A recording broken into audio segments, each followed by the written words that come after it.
महाराष्ट्र प्रांत की औद्योगिक राजधानी मुंबई से बोरीवली मुंबई मार्ग पर 40 किलोमीटर की दूरी पर, महावीर धाम सिरसार से 16 किलोमीटर की दूरी पर, Mumbai Ahmedabad main highway road touch पर स्थित है नयन रम्य सौंदर्य भरपूर हरियाली से आच्छादित 25 एकड़ विशाल भूमिखंड पर सर्व जन उपयोगी श्री नाकोड़ा भैरव दर्शन धाम महातीर्थ, जो पूरे देश में अद्भुत एवं अति भव्य है। जैन शासन की अमर स्मृतियों को राष्ट्रीय स्तर पर स्थायी आयाम देने एवं धार्मिक, शैक्षणिक एवं सांस्कृतिक संस्थान के केंद्र के रूप में स्थापित हो रहे श्री नाकोड़ा भैरव दर्शन धाम महातीर्थ में आलीशान अद्यतन रेजिडेंसी स्कूल, भव्यतम शानदार कॉलेज, सुंदर गुरुकुल विद्यापीठ, हॉस्पिटल, साथ में ही नयन रम्य 11 शिखरों से सुशोभित विशाल नवग्रह युक्त श्री नाकोड़ा शंखेश्वर पार्श्वनाथ जिन मंदिर,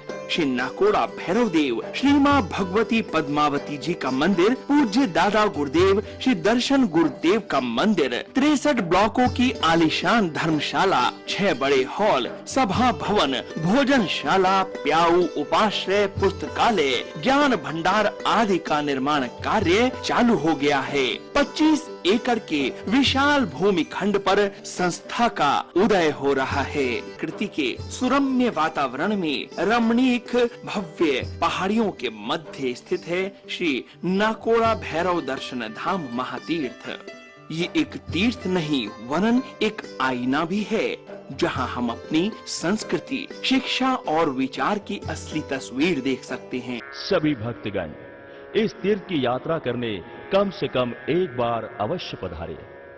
इसी भावना के साथ श्री नाकोड़ा भैरव दर्शन धाम महातीर्थ की ओर से जय जिनेंद्र। इस कार्यक्रम के पुण्यार्चक हैं स्वर्गीय मांगीलाल जी तथा स्वर्गीय सुकनबेन कोठारी, घाणेराव, राजस्थान, मुंबई।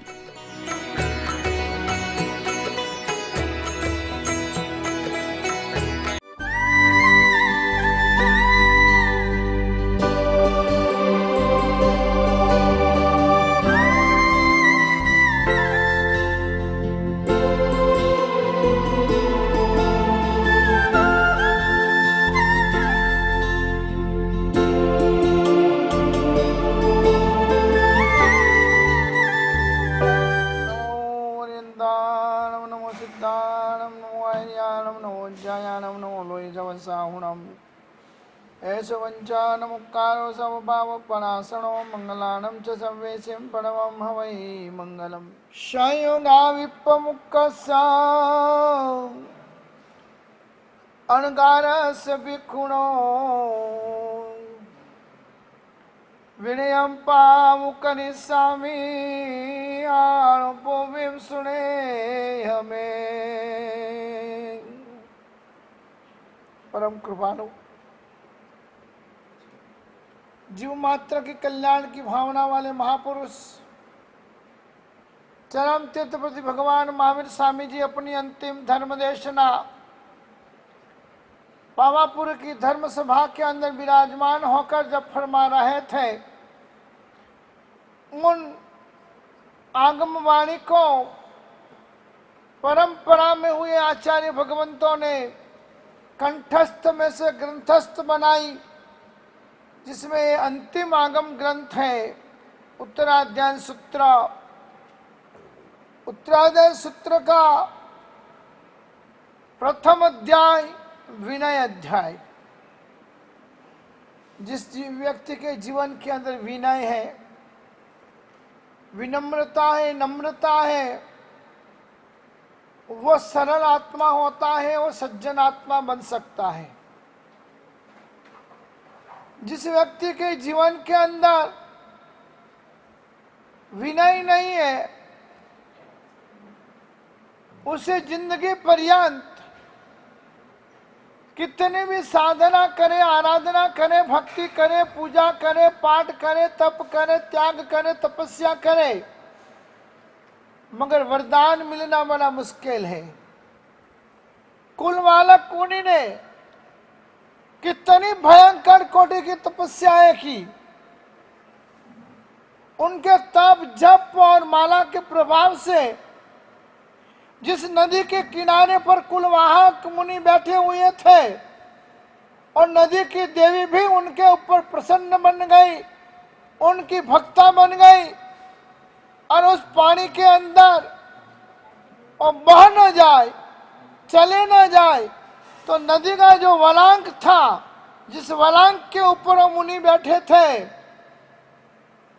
तो वो वलांक भी बदल दिया और कुलवालक मुनि अपना तप से, अपने त्याग से, अपनी तपस्या से एक बार तो बच गए, मगर गुरु कृपा ही केवलम, विनय का साधन गुरुओं की कृपा ही है, गुरु की आज्ञा ही है। आज्ञा राधा विराधाच शिवाय च भवाय च। जो व्यक्ति अपने जीवन के अंदर अपने माँ बाप को जब जीवन सौंप दिया है, अपने गुरुओं को जब भी जीवन समर्पित कर दिया है, प्रभु तेरे चरण कमल में अब ये नाव सौंप दी है, फिर आगे पीछे की सोच, शोक, दर्द और वेदना दिल में आ जाती है, मगर उसे रखनी नहीं चाहिए। एक विश्वास होना चाहिए कि ड्राइवर हमारा मजबूत है, पायलट मजबूत है, कैसे भी उड़ा कर लेके जाएगा, मगर हमको वापिस धरती पार लाना है और लेकर ही आएगा। ऐसा अविहर विश्वास जीवन में जब आता है तो वो विनय वरदान के रूप में परिवर्तित हो जाता है। वो बुद्धू को भी बुद्धिशाली बना देता है। मारुस मातुस 12 वर्ष तक उन मुनियों ने, उस मुनि ने अपने गुरु से पाठ लिया, गुरुजी मुझे एक छोटा सा सूत्र दो, मुझे याद नहीं रहता, मेरी याद शक्ति बहुत कमजोर है। गुरुदेव का विनयवान था, गुरु बोले बैठ तो बैठ, गुरु बोले उठ तो उठ, गुरु बोले ऐसा करना तो करना, इतना विनयवान था। गुरुदेव ने छोटा सा सूत्र दिया, मारुस मातुस, मारुस मातुस। मारुस का मतलब रोष नहीं करना। कोई कुछ भी कह दे, कोई कुछ भी सुना दे तो रोष क्रोध नहीं करना, बिल्कुल यहां से सुनना, यहां से निकाल देना। मातुस, कोई प्रशंसा करे, कोई मुस्का मारे, कोई बड़ी बड़ी बातें करके अपन को रिझाने की, बहलाने की कोशिश करे, मातुस, तो भी ऐसे व्यक्तियों के ऊपर प्रसन्न नहीं बनना।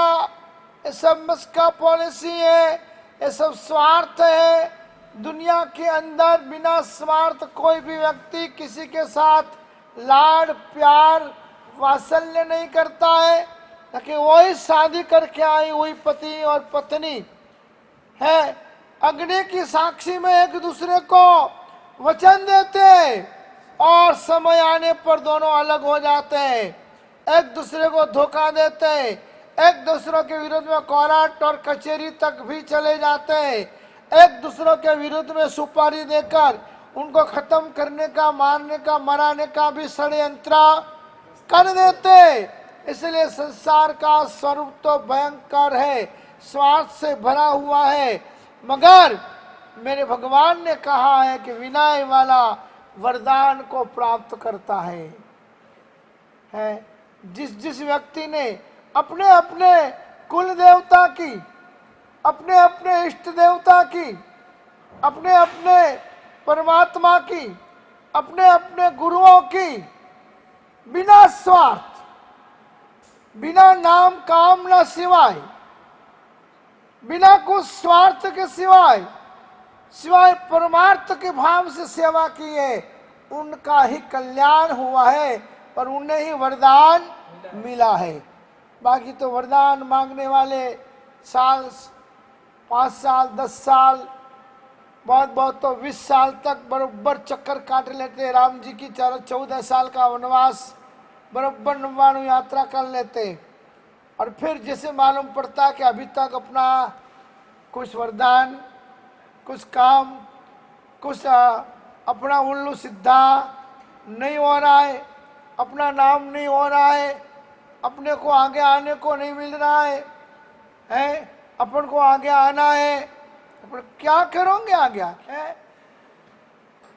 आगे आगे क्या इतिहास तो देखो, नाम किसका रहता है? जिन्होंने संसार से परांगमुख बनकर धर्म शासन की गादी को शोभायमान किया है, उन व्यक्ति को नाम बरहेसर बाहुबली अभय कुमारो अडंडन कुमारो सिरियो अरियो अणिया उत्तो अमुत्तो, उन महान पुरुषों के नाम रहते हैं जिन्होंने तप के द्वारा, त्याग के द्वारा, तपस्या के द्वारा, ज्ञान के द्वारा, वयावचक के द्वारा, भक्ति के द्वारा शासन सेवा की कोई धुनी धगाकर जीवन को समाप्त कर दिया है। वैसे पुरुष आज भी याद है, उन्हें आज भी याद किया जाता है कि शासन का जब ऐसा हुआ था तब फलाने साधु ने अपनी जान कुर्बान कर दी थी। जब ऐसा हुआ था उन्होंने 108 दिन के आमिल का अभिग्रह ले लिया था। ऐसा हुआ था तब उन्होंने 108 तेले का अभिग्रह ले लिया था। यह नाम रहता है। और ऐसे काम करने वालों को विनय से वरदान मिलता है, तब गुरु प्रसन्न बनते हो। ये 25 शिष्य है, तीनों टाइम खाने पीने वाले हैं, ठीक है। तपस्या सबसे नहीं होती है, मगर तपस्या जो करते हैं उसके प्रति प्रेम, वात्सल्य और बहुमान भाव हर व्यक्ति को पैदा होता है। और वो तप भी शीतलता के साथ हो, खाली तप से नहीं होता है, और तप भी शीतलता के साथ, शांति के साथ और निराडंबर दिखावा किए बिना तपस्या होती हो तो वरदान स्वरूप बन जाता है वो विनय। अपन देख रहे हैं वो लड़का विनय वाला था, मारने के लिए हाथ में तलवार थी, गुनहगार को पकड़कर बांधकर लाया हुआ था। मगर माँ ने कह दिया कि जो व्यक्ति अपने पांवों में शरण में आता है, उस शरण में आए हुए व्यक्ति को सत्पुरुष लोग अभय दे देते हैं, मारते नहीं है। जो पांगड़ा होता है, जो रोगी होता है, जो दुखी होता है अत्यंत, और वो बोल दे मैं तेरी गाय हूं, ऐसे व्यक्ति को मारा नहीं जाता है। ये शास्त्र की बात है। इसलिए अब वो माफी मांग रहा है, प्रणाम कर रहा है, भूल कबूल कर रहा है, इसलिए उसको छोड़ दिया जाए। गुनहगार को, खुद के भाई का खून करने वाले को भी जब वो सिर पांव में झुका दिया, प्रणाम कर दिया, तो उसको छोड़ दिया है। जैन धर्म की संस्कृति है, सनातन धर्म की संस्कृति है कि भाई अभय दयाराम, चक्षु दयाराम, मुख्य दयाराम, अभय दो। मारना मरे हुए को बुरा होता है, जिलाना ही तो महान होता है। मारना कोई बड़ी महानता नहीं है, किसी को प्राण देना वही तो महानता है। मारना तो अभी ये छुरी चलाई, मर गया आदमी, कट गया आदमी, मगर कटे हुए को जिंदा करना महानता होती है, वही व्यक्ति कर सकता है। मगर तो महान व्यक्ति पहला तो किसी को मारता ही नहीं है कि उसको एक बार मारना पड़े, दोबारा जिंदा करना पड़े। ये मारने का काम तो दुर्जन लोग, अधर्मी लोग करते हैं। धर्मी लोग कभी भी किसी को मारने का, कूटने का, उनको परेशान करने का, या उनका पीछे करने का, या उनको गलत रास्ते ले जाने का काम सज्जन और विनयवान व्यक्ति नहीं करता है। वो गुरुओं की आंखों में बसता है, और प्रभु के आंखों में बसता है, और परमात्मा के दिल में बसता है। मैना और शिपाल को ऊपर आकाश और नीचे धरती थी और कुछ नहीं था। पिता भी विरोध में, माँ भी पियर चले गई थी। क्यों? कि घर में क्या चले। कोढ़िए व्यक्ति के साथ उसकी शादी कर दी, क्रोध में और गुस्सा में आकर अपन अगर बोल गए कि क्रोध वो एक नरक का द्वार है। क्रोध वो घर घर के अंदर आग लगाने की एक दिवासली है। और जिस घर के अंदर क्रोधी लोग रहते हैं ज्यादा, उस घर का विकास नहीं विनाश होता है। उस घर का अंदर प्रेम और मैत्री नहीं, मगर वह रोज क्लेश और कजिया ही होते हैं। उस घर के अंदर लक्ष्मी का आगमन नहीं, मगर लक्ष्मी खत्म हो जाती है। लक्ष्मी वहीं बसती है जहाँ संप है, जहाँ संगठन है, जहाँ कुटुंब के अंदर प्रेम है, वहीं लक्ष्मी बसती है। तो यहाँ पर भी माँ ने बोल दिया, नहीं बेटा, अब इसने माफी मांग ली है, अब ये अपने चरणों में पड़ गया है, इसलिए इसको माफ किया जाए। उसने भी मिच्छामि दुक्कड़म मांगा। बोलो, जैन समाज का कितना बड़ा प्यारा शब्द है मिच्छामि दुक्कड़म। मिथ्या में दुष्कृतम, दुष्कृत यानी खराब। मेरे द्वारा जो खराब हुआ है मिथ्या में, मेरे हाथ से मेरे जीवन में जो गलत काम हो गया है मिथ्या में, दुष्कृतम, मैंने गलत किया हुआ काम से मुझे क्षमा आपो। जब जीवन इस तरह से जीना व्यक्ति चालू करता है, तब उसका जीवन निर्मल बनता है, उसका जीवन प्रेम युक्त बनता है। उसके जीवन के अंदर किसी भी जीव मात्र के प्रति द्वेष, राग या गलत भावना पैदा नहीं होती है। बस मैत्री भावनु पवित्र झरणु मुझे हैया म वहा करे शुभ थावो आ सकल विश्वनु एवी भावना नित्य रहे। प्रेम और मैत्री से भरा हुआ व्यक्ति हर व्यक्ति से वरदान चाहता है, आशीर्वाद चाहता है। वरदान यानी आशीर्वाद तो किसको मिल जाता है? प्रेम और मैत्री का झरना बहता होगा तो।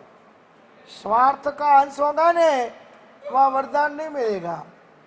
क्योंकि कर्म राजा की एक कहावत है कि जो बात आपके दिल में आई है ने, वो बात सामने वाले के वहां पहले पहुंच जाती है। सोच, यदि आप शुभ सोच लेकर बैठे हो तो जिससे आप बात कर रहे हो तो उसके दिमाग में शुभ सोच आएगी।